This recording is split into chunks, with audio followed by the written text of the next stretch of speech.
Today's episode is brought to you by Privada Cigar Club. Head on over to PrivadaCigarClub.com and sign up for the first Rare Cigar of the Month Club. They're trying to make cigars into like the craft beer renaissance.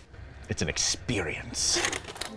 The smoke gets even creamier and sweeter and reminds me of when I would eat thick Greek yogurt with honey drizzled on. Towards the end, the cigar becomes unbelievably creamy, with black notes of tea, anise, and orange rind, bread, and oak. At the very end, something about it reminds me of half and half leather, oak, and vanilla, and my mother. That last part was not in there. Well, while smoking a cigar there, Freud. Right on. Dude, I can't believe it's been almost 2 years since we first learned about cigars. About what? Yeah, cigars. We did? Yes. I don't even remember. Last time we learned the fundamentals about the plants and the different sizes and shapes and the theory behind cigar was smoking. science to it. Oh my God, yeah. Most importantly, how not to be a chooch. There's a pop quiz coming up, right? This is a quit. Oh, you didn't tell me. All right, now there's no promise that we won't be total chooches in this. Oh, there's a experience. promise that we will be. At least one of us. But I feel like this is our 2-year quiz. We learned about everything from how the plants are harvested to what makes for a good cigar or a bad cigar. We learned etiquette. We learned how to get the most out of a What cigar. type of wrappers they use. Do you remember what a perfecto is? It's kind of shaped like a torpedo. It's wide in the middle and then narrow at the I ends. thought perfecto was the length of it, about 5 to 9 inches. No, well, maybe. Yeah, I don't know. This is what I love about Brian over at Privada Cigar Club. From what I've been told, and I've not seen what's in either of these, but they do a Cigar of the Month Club, and he wanted us to do an unboxing. And I want to see, number one, how much hand-holding they do, whether or not an inexperienced cigar appreciator, I don't even want to use the word aficionado. you haven't even earned that. I know that the idea he wanted to put together is nothing but rare cigars, like each one a unique individual experience. And he talked a lot about how he wanted to tell the story behind each of these cigars and how they came to be. So I guess we just dive in. Is that how unboxing videos work? You just unbox? I think so. Ooh, it looks classy. Oh, wow. Okay.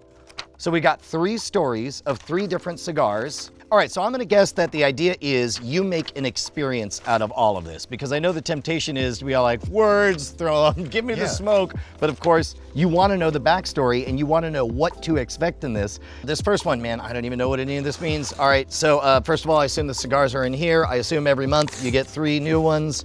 I'm gonna bet, oh, look at that, it's all nice and sealed up.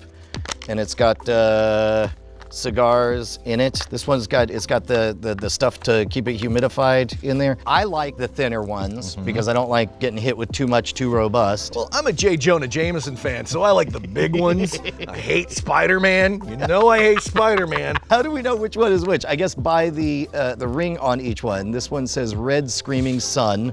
So what's it say? There we go. It automatically wins the most Stulak. metal name. Paul Stulak, Red Screaming Sun, Privada Cigar Club exclusive 2019. Let me take you to Halifax, Canada. I've been to Halifax, Canada. In your mind, travel up to Maine, then shoot across the stretch of water in the Atlantic to a Canadian peninsula. I love this. He's painting a whole word picture. You know what it reminds me of? Of the J. Peterman catalog? Of like, what? From Seinfeld? Oh, yeah! Tasting notes, he says, cold draw is sweet, peppery, and bready. First puffs relief beautiful broadleaf baked bread notes with an excess of spice on the retrohale. I assume that's the, that's where I think it goes up in your nose. I'm diving in. I'm gonna look for, I also do the tiniest little snip in there. Do you do a big one or? I try to keep it a little small just to, I'm always afraid that I'm just gonna destroy the cigar because I destroy everything that I touch. Oh, that's milder than I would think. Now here's the part where I don't want to sound like a chooch. So I would never talk this way on the tasting notes because I don't feel qualified, but I love that he has given me a guide here. So, okay, see if you can pick up any cedar, honey, or cream. Oh, yeah. He also says, at times I want to say pine and another pungent note he cannot pin down. Deeper in, still a ton of bread notes, but there's a deep oak and now a citrus. God, I love all this stuff. Pairing notes, Canadian whiskey, a good lager. Canadian whiskey because it comes from Halifax. And, yeah. This is great. This kind of goes hand in hand with the way the whiskey tribe approaches whiskey, that every whiskey has its own story. You know, you might want to enjoy this because since these are rare, This might very well be the only time we ever get to smoke this exact cigar. I think that's the whole point of doing the rare thing, is like make every one special. So it's like they're like, oh, I had that one experience and now it's gone. It's ephemeral, which to be honest is, I don't want to say it's a bad business strategy, but it seems like that is a bold business strategy where it's like sell nothing but stuff that you'll never get again. It's a lot better than, you know, grabbing a fistful of them at the convenience store.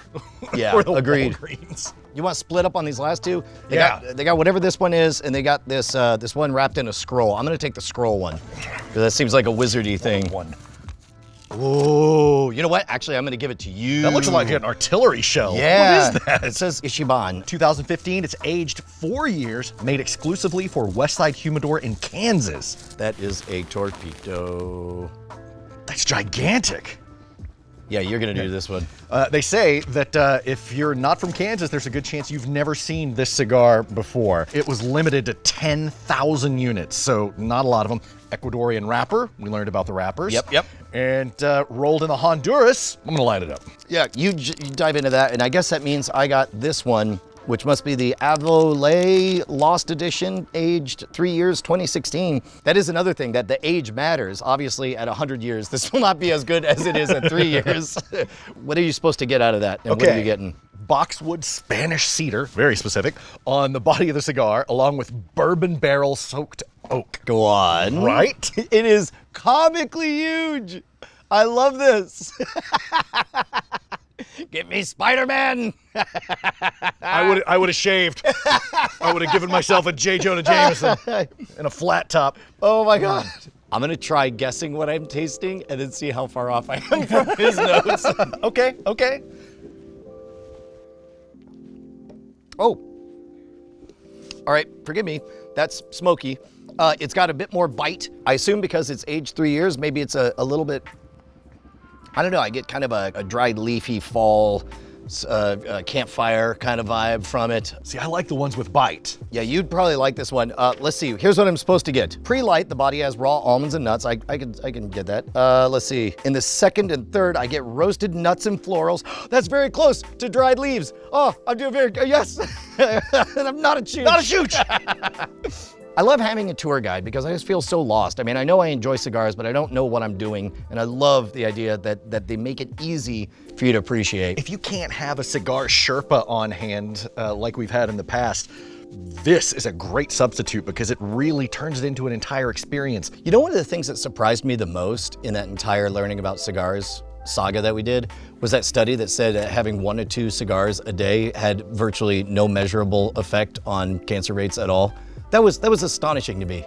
I may have upped my intake of cigars a little bit after that. Really? As you well know. It did keep my daughter from giving me a hard time about enjoying a cigar. So where are you at on anything of the month clubs? Like cheeses or caramel apple of the month club, which I'm gonna create. All of those things, sign me up, please. Christmas is coming. Sign me up for any of those. You know how I hate leaving the house. So anything that brings delightful treats to my doorstep, I'm in. Yeah, I'm sort of iffy on ever signing up for myself for an anything of the month club, but I do like the idea that you plug into a community. But I know this much for a fact. I have never, ever begrudged anybody signing me up like as a gift to an anything of the month club. It really is one of those gifts that keeps on giving. Is that a hint for someone to sign you up for many gift of the month I'm gonna club? get some weird ass something of the month clubs. I feel like of the two of us, you have a more advanced cigar habit than I do. But to me, the idea of just 3 a month, I could probably get away with just 3 cigars a month for forever. That's actually probably about the limit. That's about as much as I would smoke in a month, I think. And to have them all curated is cool because oftentimes I don't pick anything because I don't know what I'm doing. Shoot, so I guess now we just do the ad. Thank you very much, Brian at PrivadaCigarClub.com. Sign up, get 3 cigars a month. And join the community over at SpiritedSmoke.com. Yeah. Thank you for the cigars and the hand-holding. I value the hand-holding even more than the cigars. I would have paid for the cigars so long as an expert You could could have tell called me. it don'tbeachooch.org. Sign up.